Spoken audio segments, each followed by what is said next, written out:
Hello बच्चों, मैं प्रवीण दुबे हमेशा की तरह सरदाना इंस्टीट्यूट में एक बार फिर से आपका स्वागत करता हूं। देखिए बच्चों, जैसा कि आपको पता है कि हम एमपी आरक्षक यानी कि कांस्टेबल के पेपरों का सॉल्यूशन कर रहे हैं, ये जो कि 2017 के पेपर हैं। और इसमें हम टोटल अभी 10 पेपरों का सॉल्यूशन कंप्लीट रूप से कर चुके हैं, पूर्णतः रूप से कर चुके हैं। आज हमारा 11वें जो पेपर का तीसरा पार्ट है उसका हम सॉल्यूशन करेंगे। पार्ट मीन्स हम 10-10 क्वेश्चन करके सॉल्यूशन कर रहे हैं। तो ऑलरेडी हम 20 क्वेश्चनों का सॉल्यूशन कर चुके हैं। आज हम 21 से लेकर 30वें क्वेश्चन तक का सॉल्यूशन करेंगे। तो चलिए आपका ज़्यादा समय ना लेते हुए शुरुआत करते हैं क्वेश्चन नंबर 21 से कि क्वेश्चन नंबर 21 क्या आया था।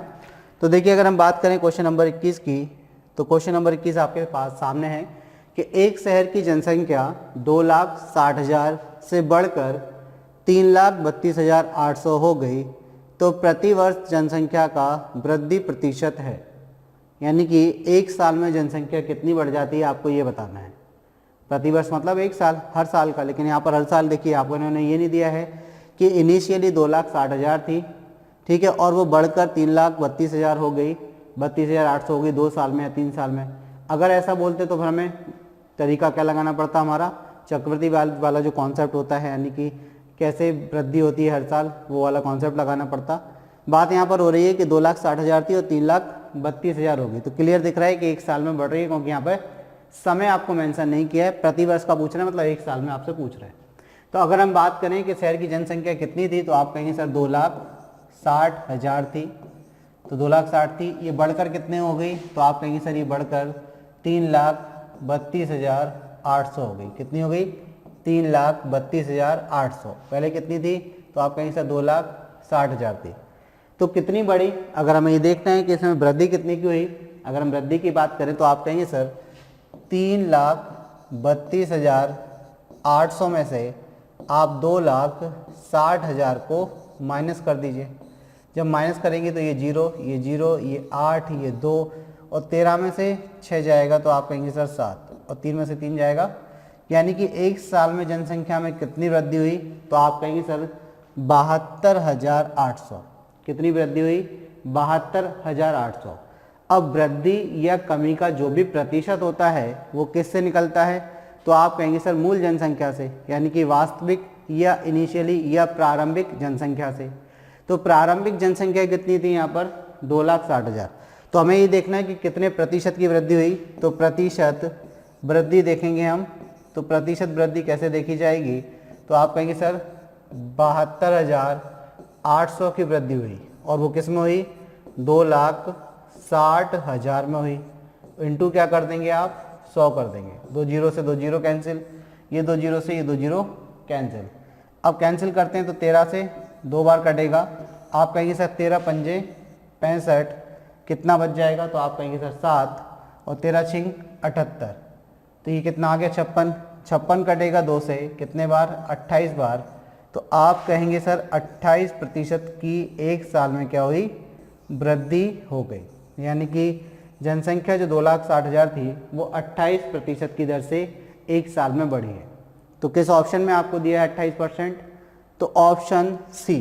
क्लियर होगी बात, तो ऑप्शन सी आपको दिया गया है 28%। तो इस प्रकार ऑप्शन सी जो है वो आपका आंसर हो जाएगा। ठीक है, चलिए तो आगे बढ़ते हैं, फिर सेकंड क्वेश्चन देखते हैं, मतलब क्वेश्चन नंबर 22 देखते हैं आज का। यदि ए बी से 10% अधिक है तो बी ए से कितना कम है। देखिए बोल रहे हैं कि ए बी से क्या है, 10% अधिक है।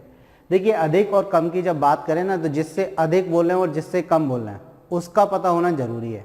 जैसे हम बोलें कि आपके भाई के पास आपसे 100 रुपये अधिक हैं, तो भाई के पता होना चाहिए हमें पैसे, कि आपके पता होना चाहिए।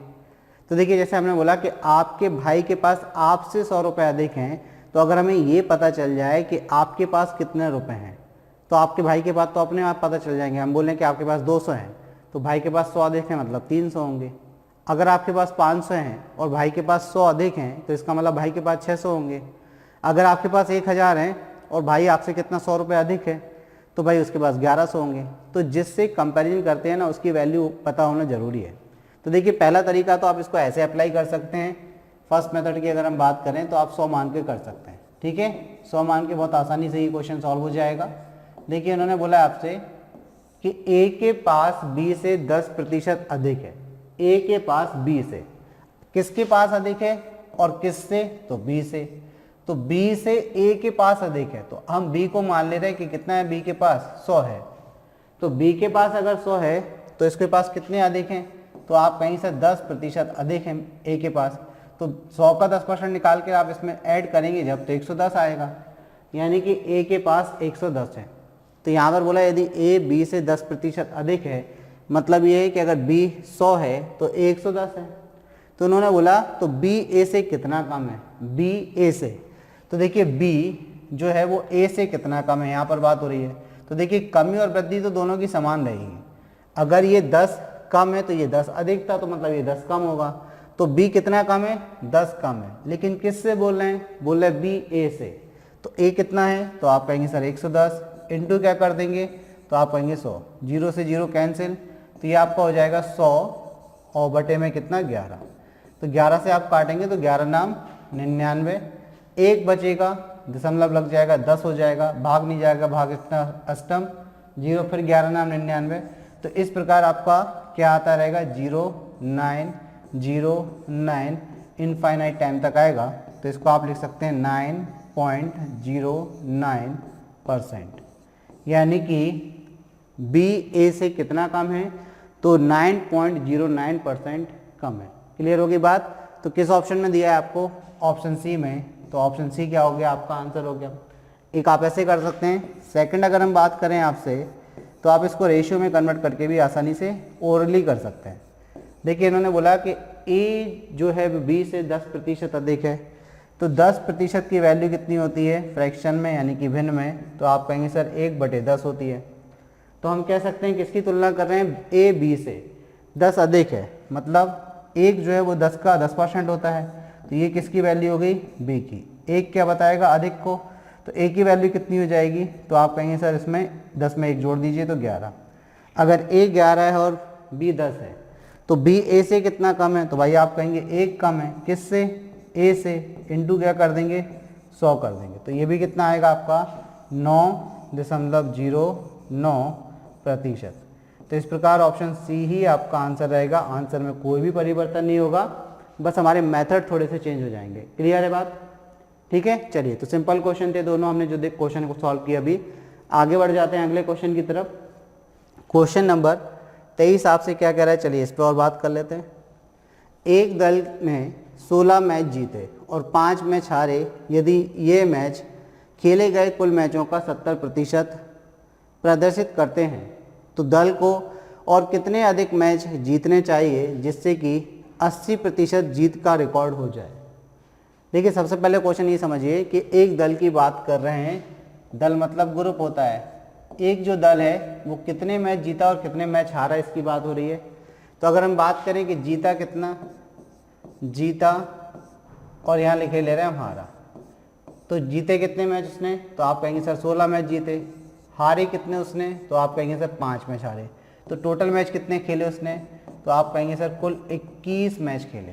कुल मैच कितने खेले उसने, कुल मैच जो खेले गए हैं वो कितने हैं, तो आप कहेंगे 21 खेले। लेकिन उन्होंने बोला है कि जो अभी कुल मैच 21 खेले गए हैं वो कुल मैचों का 70% है। मतलब ये वास्तविकता में कुल मैच नहीं है, जो अभी खेले गए मैच हैं, कुल खेले मैच है ये। कुल मैच खेले गए, कुल मैच खेले की अगर हम बात करें तो अभी 21 खेले, यानी कि टोटल का नहीं है ये 21। तो आपको यहाँ समझना है कि इन्होंने क्या दिया है।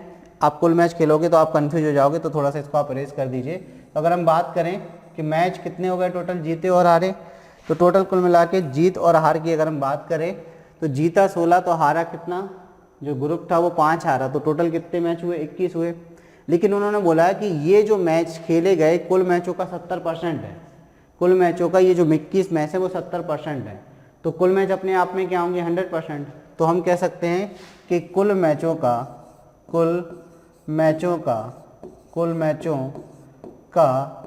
70% किसके बराबर है, तो आप कहेंगे सर 21 के बराबर है। तो 1% किसके बराबर होगा कुल मैचों का, तो आप कहेंगे सर 21/70 के बराबर। तो कुल मैच यानी कि अपने आप में 100% होंगे। हर चीज़ दुनिया में 100%, ठीक। तो ये देखिए 0 से 0 कैंसिल, 7 से ये 3 बार कैंसिल। 3 का गुणा आप करेंगे 10 में मल्टीप्लाई करेंगे तो कितना आ गया, 30। तो कुल मैच कितने थे, तो कुल मैच जो थे वो कितने हैं, कुल मैच की बात करें तो ये 30 हैं। कुल मैच कितने हैं, 30 हैं। अब इस 30 मैचों में से ये कह रहे हैं तो दल को और कितने अधिक मैच जीतने चाहिए जिससे कि 80% जीत का रिकॉर्ड हो जाए। 80% जीत का रिकॉर्ड हो जाए मतलब जो कुल मैच आपके 30 हैं उसका 80% जीतना है। कितना जीतना है, 80%। अब आप जानते हैं परसेंट से 2 जीरो कैंसिल हो जाते हैं। 8 3 24 यानी कि जीतने के मैच हैं ये कितने, जीतने के लिए जीतने के मैच कितने हैं, कितने मैच जीतने हैं। तो अगर हम बात करें 24 मैच जीतने हैं। 24 में से कितना ये जीत चुके हैं तो आप कहेंगे 16 जीत चुके हैं। तो यानी कि कितने और जीतने हैं अभी, तो हम कहेंगे सर कि 24 में से आप किस में से, 24 में से आप किसको माइनस कर दीजिए तो आप कहेंगे सर 24 में से 16 माइनस कर दीजिए तो कितना बचा, 8 मैच। तो यानी कि 8 मैच और जीतने हैं अभी। अगर ये 8 मैच और जीत जाता है यानी कि बचे कितने हैं, देखो 21 खेल गए, टोटल मैच कितने थे, 30 थे, तो अभी 9 मैच बचे हैं। उन 9 में से 8 जीतना जरूरी है। अगर उन 9 में से 8 जीत लेता है तो जीतने का जो प्रतिशत है वो कितना हो जाएगा, वो 80% हो जाएगा। तो हमारा आंसर क्या निकल कर आएगा, कितने मैच और जीतने हैं, तो आप कहेंगे सर 8 मैच और जीतने हैं। ये हमारा आंसर किस ऑप्शन में दिया है आपको, तो ऑप्शन डी में दिया गया है। तो ऑप्शन डी क्या हो जाएगा, आपका आंसर हो जाएगा। यहाँ तक बात क्लियर हो गई, ठीक है, सिंपल क्वेश्चन था। आगे बढ़ जाते हैं अगले क्वेश्चन की तरफ। क्वेश्चन नंबर 24 आपसे क्या कह रहा है भाई, देखिए बोल रहा है 312/0.002 का मान बताइए। चलिए बता देते हैं इनको मान। यहाँ पर जो वैल्यू दी है 312 और इसके बटे में कितना है तो आप कहेंगे सर 0.002। अब आपको पता है कि दशमलव हटाते हैं तो दशमलव के बाद जितनी संख्या होती है उतने जीरो बढ़ते हैं। तो यहाँ पर देखिए 1 2 3 जीरो बढ़ जाएंगे तो ये संख्या हो जाएगी 312/000। बटे में कितना बचेगा, केवल 2, क्योंकि किसी भी संख्या के पहले कितने भी जीरो दिए हैं उनका कोई मान नहीं होता। अब 2 से आप इसको कैंसिल करिए तो 2 एकम 2, 1 बचेगा, 2 5 10, 12 हो जाएगा, 2 6 12, 3 जीरो लग जाएंगे। इकाई दहाई सैकड़ा हजार 10,000 लाख यानी कि 1,56,000 आपका आंसर हो जाएगा। आंसर कितना हो गया, 1,56,000। किस ऑप्शन में दिया है बेटा आपको, तो 1,56,000 आपको दिया है ऑप्शन बी में। तो ऑप्शन बी क्या हो गया, इस प्रकार आपका आंसर हो गया। तो सिंपल क्वेश्चन है, सिंपल क्वेश्चन, सिंपल तरीके से करें ज़्यादा अच्छा है, कोई लॉजिक लगाने की जरूरत नहीं थी इस क्वेश्चन में। आगे बढ़ते हैं, क्वेश्चन दिया है सरल कीजिए। तो देखिए इसमें आपको संख्याओं के वर्गमूल पता होना बहुत ज़रूरी है। संख्याओं के वर्गमूल अगर आपको पता है या आप वर्ग जानते हैं संख्याओं के तो आप इस क्वेश्चन को काफ़ी आसानी से कर लेंगे, वरना फिर आपको वर्गमूल निकालना पड़ेगा। ठीक है, भाग विधि से आपको वर्गमूल निकालना पड़ेगा। हम चीज़ों को समझ लेते हैं कैसे। अगर हम डायरेक्ट करें, जैसे आपके पास कितना दिया 18.49 यानी कि 1849 माइनस वर्गमूल में कितना दिया है तो आप कहेंगे सर 8.41। अब आपको पहले तो ये चीज़ समझना है कि अगर आप डायरेक्ट करना चाह रहे हैं तो आपको पता होना चाहिए कि 1849 है वो किस संख्या का वर्ग होता है। तो आप कहेंगे सर 43 का वर्ग होता है। 43 का वर्ग 1849 होता है। तो हम कह सकते हैं कि 1849 का जो वर्गमूल होगा वो 43 होगा। ठीक है, इसी प्रकार अगर हम बात करें कि 841 तो 841 जो है वो 29 का वर्ग होता है। 29 का वर्ग कितना होता है, 841 होता है। अब हमें एक चीज़ और पता होना चाहिए कि यदि आप किसी संख्या का वर्गमूल निकालना है तो जिस संख्या का आप वर्गमूल निकालना है उसमें दशमलव के बाद कितनी संख्या है, तो दशमलव के बाद यहाँ पर 2 संख्या हैं। तो वर्गमूल में दशमलव के बाद एक संख्या होती है, आधी हो जाती है। और इसके विपरीत अगर हम वर्ग में बात करें कि यदि किसी संख्या में आपके दशमलव के बाद एक संख्या है और उसका आप क्या करें, वर्ग करें, तो वर्ग में दशमलव के बाद 2 संख्याएं आ जाती हैं, वो बढ़ जाती हैं, दुगनी डबल हो जाती है। ठीक है, तो अब देखिए अगर आपको डायरेक्ट ये चीज़ पता है तो आप कहेंगे सर ये तो 43 हो गया। अब इसके वर्गमूल में दशमलव के बाद यहाँ पर कितनी 2 संख्याएं थी तो वर्गमूल में कितनी आएगी, 1 संख्या, तो 4.3 हो गया ये। माइनस आपको पता है 841 का वर्गमूल 29 होगा। अब दशमलव के बाद यहाँ 2 संख्या है तो वर्गमूल में कितनी, 1 संख्या आएगी। अब आपको केवल माइनस करना है। 13 में से 9 जाएगा तो आप कहेंगे सर 4, 1 जाएगा 4 में से 3 जाएगा तो कितना 1, तो ये 1.4 क्या हो जाएगा आपका आंसर हो जाएगा। तो इस प्रकार अगर आपको वर्ग पता है तो आप आसानी से आंसर दे देंगे। आंसर आपका ऑप्शन डी जो है वो आंसर हो जाएगा। वरना हमें क्या करना पड़ेगा उस चीज़ को और समझ लेते हैं। अगर आपको नहीं पता है कि भाई ये किस संख्या का वर्गमूल है या इसका वर्गमूल क्या है, अगर ये कंडीशन हमें नहीं पता है तो देखिए क्या करना पड़ेगा आपको। 1849 जो था यानी कि 18.49 और माइनस में क्या था तो आप कहेंगे सर 8.41, इसकी वैल्यू आपको ज्ञात करनी है। ठीक है, इसकी वैल्यू आपको क्या करनी है, ज्ञात करनी है। तो पहले आप ऐसा एज्यूम कर लीजिए, इस क्वेश्चन को ऐसे बना लीजिए, आप इसको लिख लीजिए 1849, इसका दशमलव खत्म करेंगे तो बटे में कितना आएगा तो आप कहेंगे सर 100, दशमलव के बाद कितने जीरो, 2 जीरो तो आ जाएगा 100, माइनस ये आपका हो जाएगा 841 और बटे में कितना, यहाँ भी 100। अब हम 1849 और 841 का क्या निकाल लेंगे, वर्गमूल। कैसे, भाग विधि से। तो चलिए सबसे पहले हम बात करते हैं 1849 की। तो देखिए 1849 का भाग विधि से वर्गमूल निकालने, तो भाग विधि से तरीका ये होता है कि आपको राइट हैंड साइड से जोड़े बनाने रहते हैं, संख्याओं के जोड़े बना लिए। अब आपको एक ऐसी संख्या चाहिए जिसका वर्ग 18 से ज़्यादा ना हो। 3 का वर्ग 9, 4 का वर्ग 16, 5 का वर्ग 25, ज़्यादा हो जाएगा तो 4 बार भाग जाएगा। 4 बार भाग गया तो ये कितना हो गया, 16। अब आपको पता है कि जितनी बार भाग देते हैं उसमें 4 ही को जोड़ देंगे तो ये कितना हो जाएगा, 8। अब ये कितना माइनस होकर आएगा, 2, और ये कितना, एक जोड़ा पूरा का पूरा नीचे उतर आएगा तो 249। अब बात ये हो रही है कि यहाँ कौन सी संख्या लें। अगर आप 3 बार भाग देते हैं तो यहाँ 3 लगेगा यानी कि ये 83 हो जाएगी, और 83 का मल्टीप्लाई 3 से करेंगे तो 3 त्रिका 9, कितना 3 8 24, तो देखिए 249 मिल गया कि नहीं, मतलब 3 बार भाग चला गया, 3 बार भाग चला गया, कितना हो गया 249। तो हमने देखा कि इसका वर्गमूल कितना आ गया, 43 आ गया।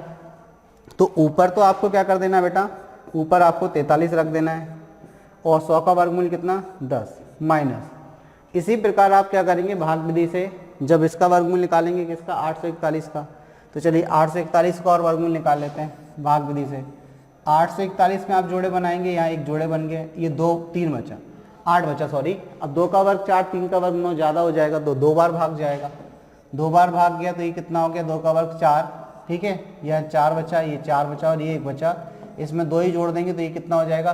तो आप कहेंगे सर 2 आपने जोड़ दिया तो ये 4 हो गया। अब देखिए 4 में अगर 9 बार भाग देते हैं तो 49 × 9 होगा, तो 9 9 81 की 9 हासिल में 8, और 9 चौक 36 और 8 कितना हो जाएगा, तो आप कहेंगे सर 44, तो 441 कट गया, तो ये 9 बार भाग चला गया, तो ये कितना आ गया, 441 आ गया, ये भी कैंसिल। तो ऊपर जो 841 था उसका वर्गमूल क्या निकला, 29 बटे में कितना, 10। और अब जब आप भाग देंगे तो देखिए एक हो जाएगा 4.3 और माइनस 2.9, 10 से भाग देंगे तो एक एक अंक बाद दशमलव लग जाएगा।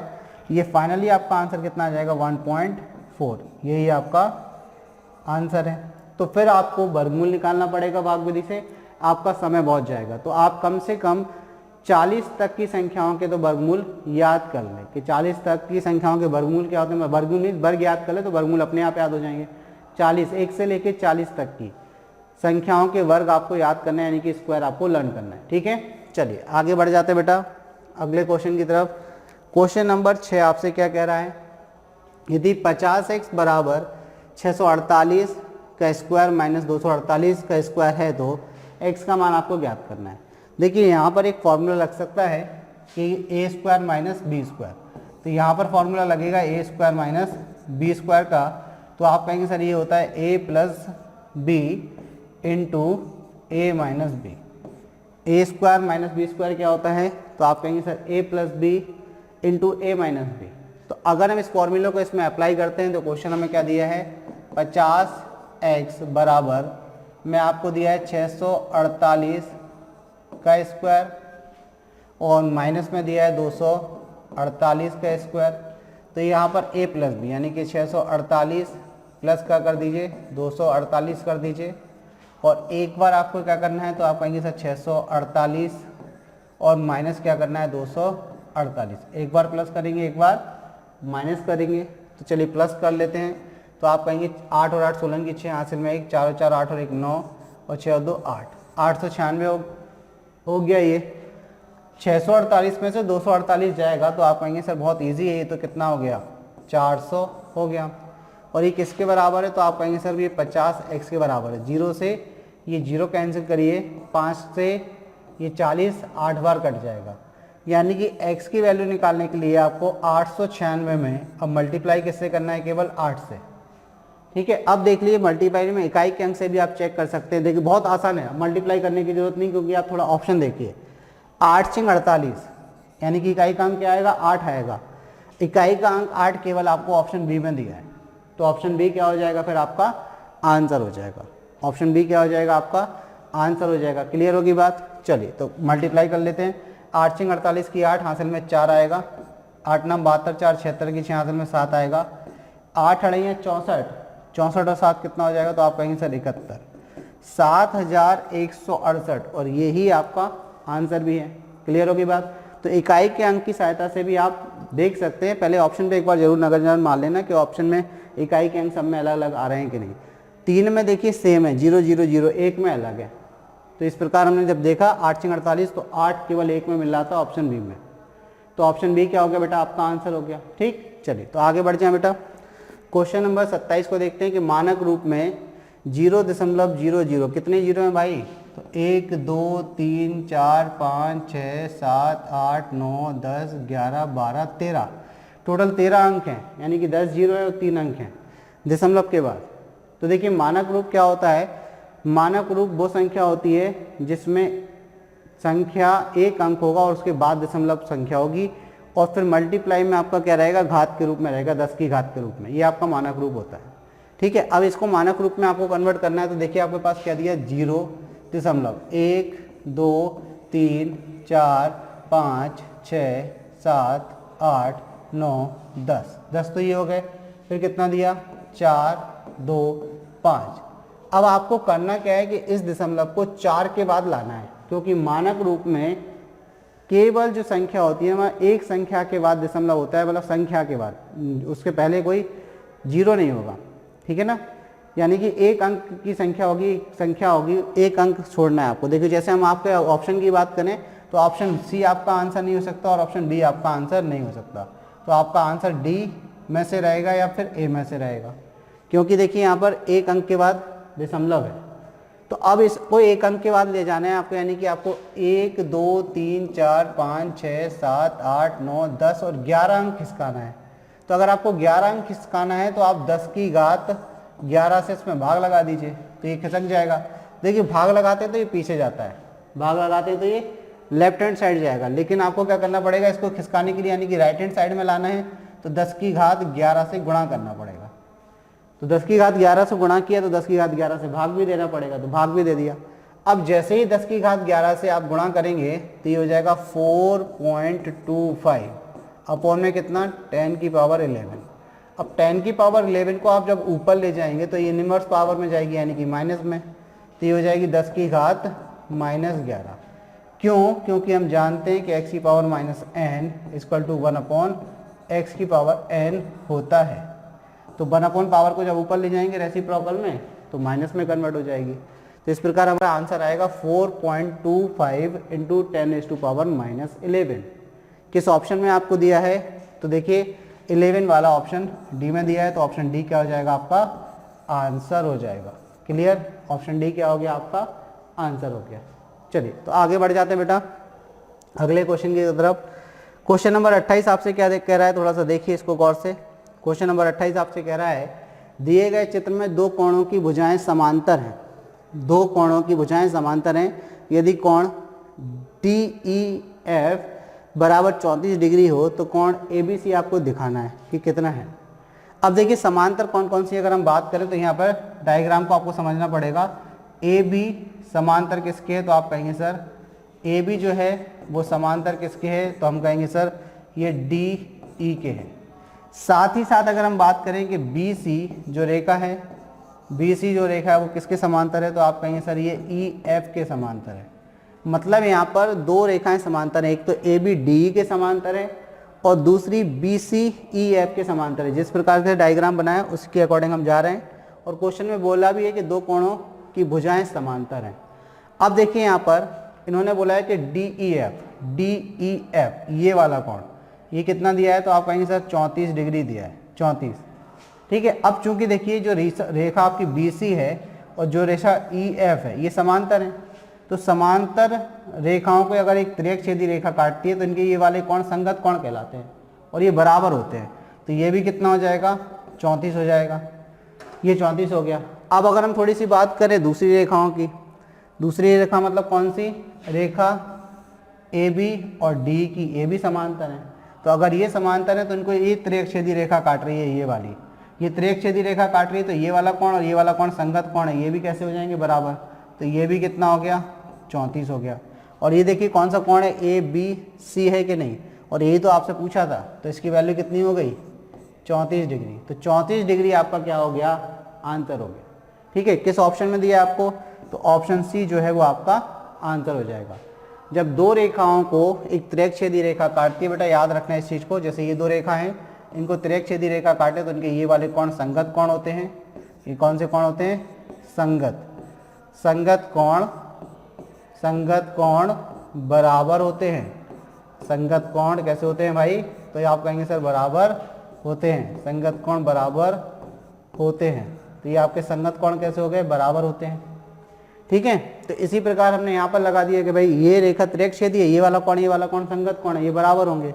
अब AB और DB कैसी समांतर है, तो ये वाला कोण और ये वाला भी संगत है, बराबर हो जाएंगे। और ये कौन सा था, ABC था, ये तो पूछा था, 34 के बराबर आ गया।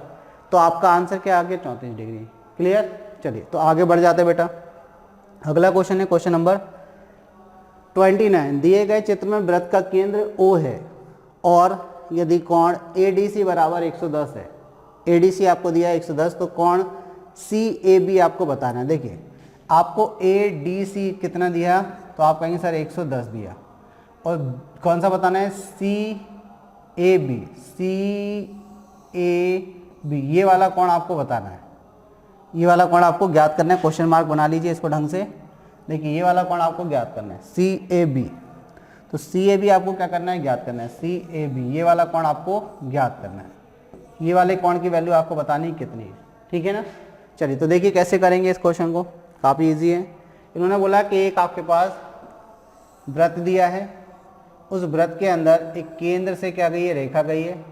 इसका केंद्र क्या है, तो O है, इन्होंने केंद्र बोला है कि O केंद्र है। और फिर यहाँ पर एक बिंदु D है, एक बिंदु इस तरीके से यहाँ पर C है, और एक बिंदु यहाँ पर क्या है, B है। तो ये A, B, C और D हो गया। तो ये क्या हो गया, एक चक्रीय चतुर्भुज हो गया। ये क्या हो गया, चक्रीय चतुर्भुज। तो अगर हम बात करें कि A, B, C, D एक क्या है, चक्रीय चतुर्भुज है, चक्रीय चतुर्भुज है। अब चक्रीय चतुर्भुज क्या होता है, एक ऐसा चतुर्भुज जिसके चारों शीर्ष वृत्त की परिधि पर स्थित होते हैं। ठीक है, एक ऐसा चतुर्भुज जिसके चारों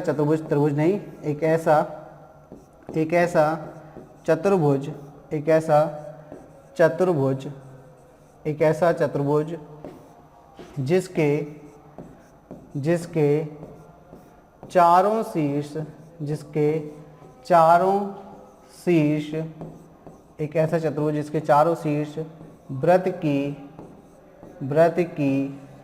परिधि पर स्थित होते हैं, वृत्त की परिधि पर स्थित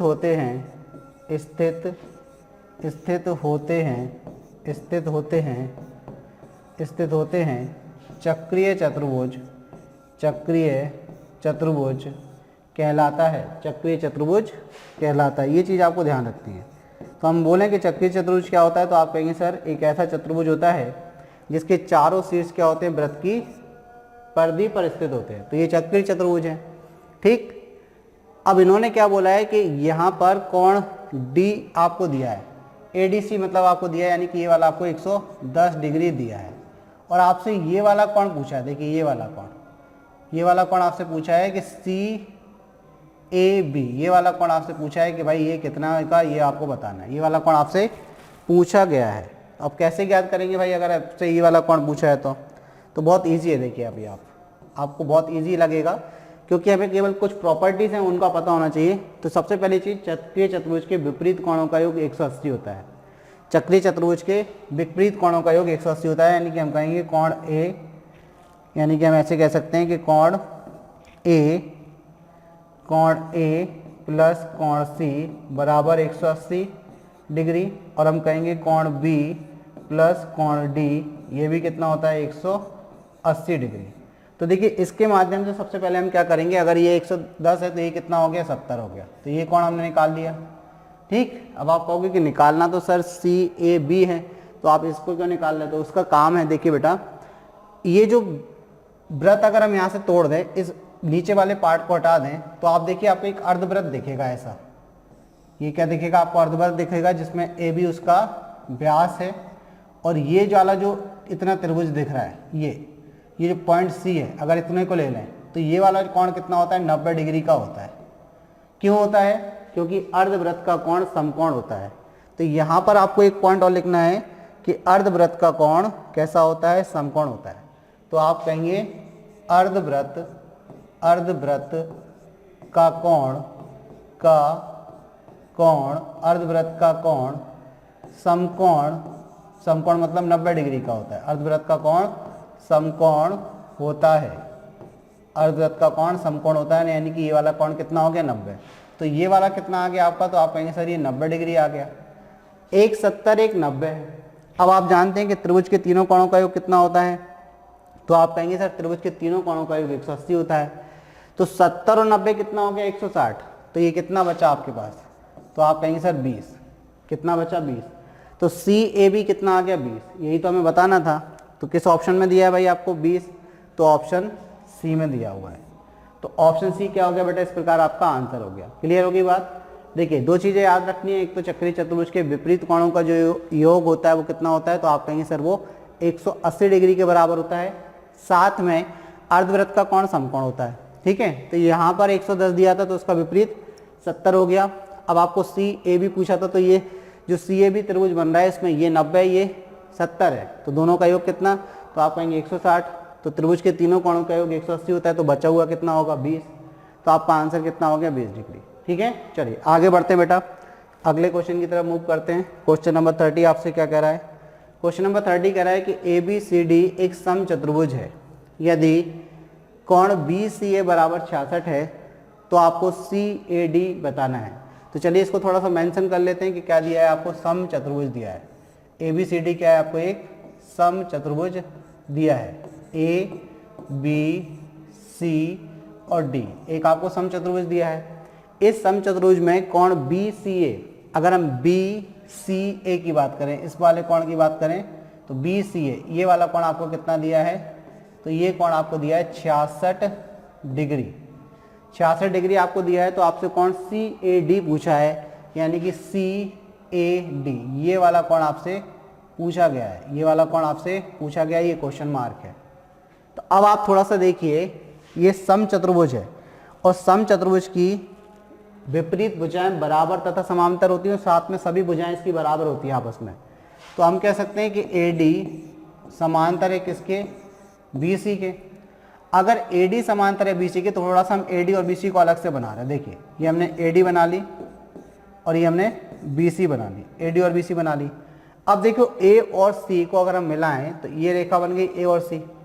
अब आपको कौन सा कोण दिया है, तो आपको दिया है BCA, यानी कि ये वाला कोण आपको कितना दिया है, तो आप कहेंगे सर ये 66 डिग्री दिया है। अब आपसे पूछा कौन सा गया है, तो आपसे ये वाला कोण पूछा गया है। आप बताइए कि जब दो समांतर रेखाओं को एक त्रियकछेदी रेखा काटती है तो उनके एकांतर कोण कैसे होते हैं, बराबर। मतलब ये कोण और ये वाला कोण आपस में कैसे होते हैं, बराबर होते हैं। तो यानी कि अगर ये वाला कोण 66 डिग्री है तो ये भी कितना होगा 66।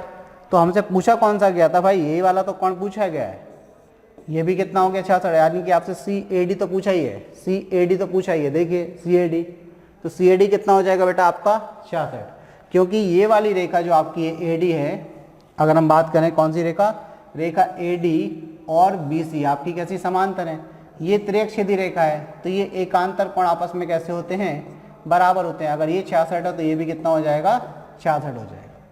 क्लियर है, तो एकांतर कोण से ये क्या दोनों आपस में कैसे हो गए, बराबर हो गए।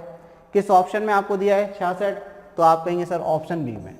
तो ऑप्शन बी क्या हो गया बेटा, आपका आंसर हो गया। क्लियर है, तो देखिए इस प्रकार आज हमने 21 से लेकर 30वें क्वेश्चन का सॉल्यूशन किया। आपने देखिए किस तरीके के क्वेश्चन थे, काफ़ी बेसिक क्वेश्चन थे, कोई भी क्वेश्चन का लेवल जो है वो हार्ड नहीं था। ठीक है, तो आप कंटिन्यू रूप से सतत रूप से अपनी तैयारी करते रहें, आपका सिलेक्शन पक्का है ऐसा मान के चलें, क्योंकि तैयारी और निरंतर प्रयास ही आपको सफलता दिला सकते हैं। उसके अलावा तो के शॉर्ट तरीके ये सब कुछ बकवास है, आपको बता दें। पढ़ने का केवल और सिलेक्शन पाने का केवल एक ही मंत्र है, hard work hard work hard work, और वो भी सही डायरेक्शन में। डायरेक्शन ये नहीं कि हार्ड वर्क करे जा रहे हैं, पेपर हमारा मैथमेटिक्स का है, हम पढ़ रहे हैं इंग्लिश है, बोल दो सर हम हार्ड वर्क तो कर रहे हैं, इंग्लिश 24 घंटे पढ़ रहे हैं, लेकिन ऐसा हार्ड वर्क भी नहीं। एक स्ट्रेटेजी के साथ में, एक रणनीति के साथ में, कि हमारी रणनीति क्या होनी चाहिए, 2 घंटे मैथ पढ़ना है, 2 घंटे इंग्लिश पढ़ना है, 2 घंटे जीएस पढ़ना है, तो सबके लिए आपको टाइम डिस्ट्रीब्यूशन होना चाहिए प्रॉपर तरीके से। अगर आप प्रॉपर तरीके से टाइम डिस्ट्रीब्यूशन करके तैयारी करते हैं तो आपका सिलेक्शन पक्का है। ठीक है, चलिए तो आज की कक्षा को हम विराम देते हैं, मिलते हैं नेक्स्ट कक्षा में, तब तक के लिए गुड नाइट।